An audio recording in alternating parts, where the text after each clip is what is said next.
It feels like only 70. Thank you. Anyway, well, you could open that up later and give Okay. your speech. Okay.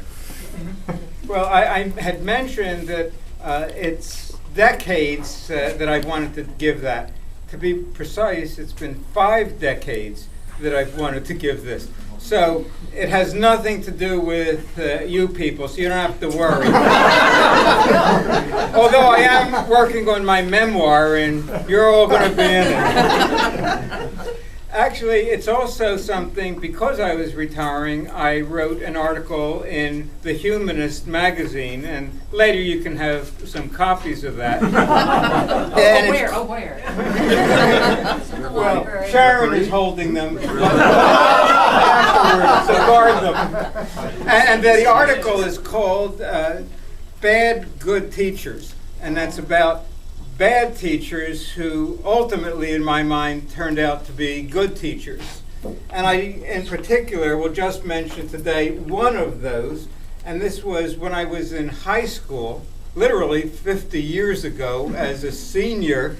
Our senior class advisor told the class to write essays.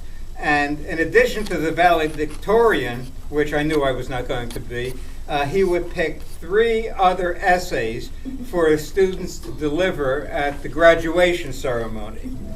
So he chose the 3 essays, and mine was not one of them. And I was not surprised by that. But after the class, the advisor told me to go to his office after school. So I assumed he was either going to holler at me or punish me. Well, last year. No,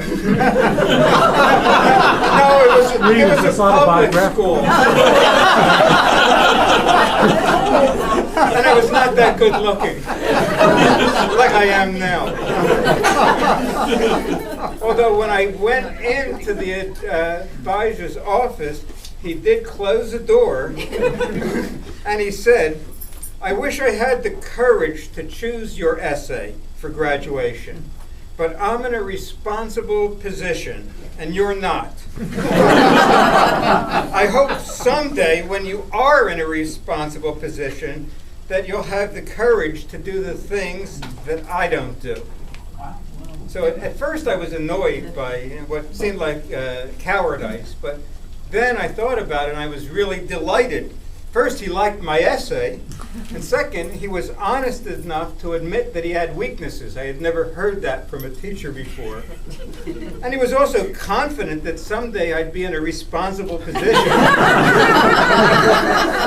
which I certainly doubted about myself. So because of that, I decided that I would take risks when I was in a responsible position, if I ever got there.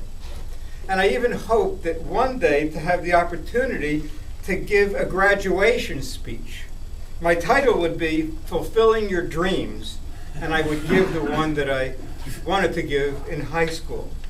I thought I might have an opportunity here in 1980 when I was Speaker of the Faculty. I was the second speaker, and that was kind of in flux. And I talked to President Collins near graduation and said, since I'm Speaker of the Faculty, would you mind if I said a few words at graduation? He looked at me and said, "Yes, I would mind." That was probably a wise decision. Well, you know, I don't think of this as a retirement for me. I think of it more as a graduation from going to classes for over 60 years. So now, since it is a graduation, it's coming time for my rejected essay. First, a little background. Like in 1959, this is during the Eisenhower years, and I was at an all-academic public high school in Philadelphia. Now, for those of you, a lot of you who don't know what 1959 was, maybe you'll talk to your parents about what it was like back then.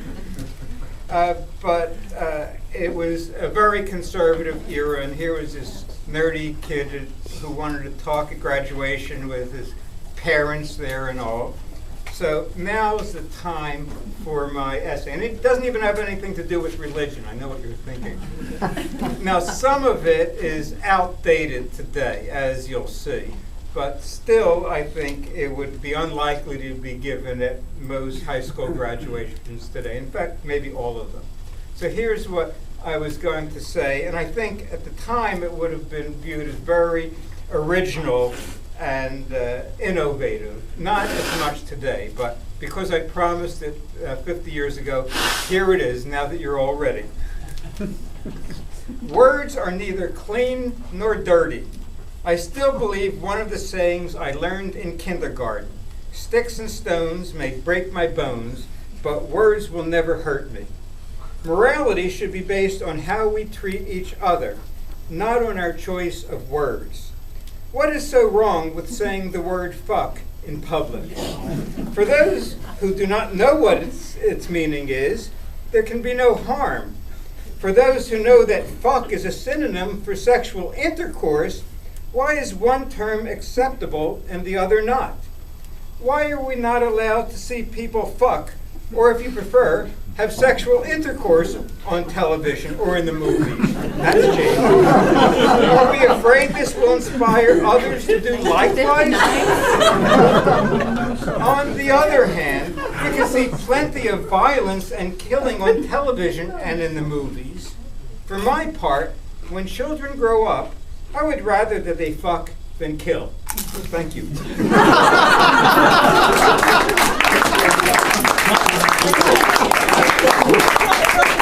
Just one Sharon has and free to ask questions. Years later. This would have been a real shock in 1959. And at that time, there was no sex on TV either, or even in the movies. So. My French professor at school used to say that the people who kill each other are frustrated because they're Leave it to Beaver. What? Leave it to Beaver. Good point. Give me a copy of the thing. I thought maybe people would want to hear You have a pen? I want to see it. Thank you.